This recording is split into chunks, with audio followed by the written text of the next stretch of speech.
मित्रांनो, आज तुमचे डोळे उघडण्यासाठी मी हा व्हिडिओ तयार करतोय. खूप माणसं येतात iPhone iPhone iPhone iPhone water damage होत नाही, आयफोन स्विमिंग पुलात पाणी जात नाही, आयफोन असं आयफोन तसं. इकडे या, जवळ या. कितना पाणी अंदर देखो, किती पाणी आहे दिसतंय तुम्हाला?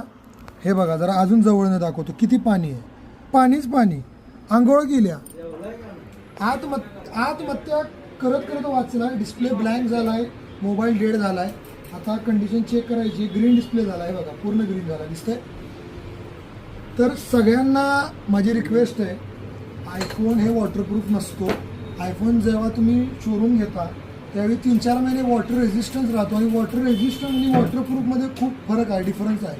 तुम्ही गुगल करू शकता वॉटर रेझिस्टन्स कशाला म्हणता आणि वॉटरप्रूफ कशाला म्हणता. ठीक आहे, एकदा गुगल करा. नेक्स्ट व्हिडिओ मी तुम्हाला सांगेन की वॉटरप्रूफ आणि वॉटर रेझिस्टन्समध्ये डिफरन्स काय असतो.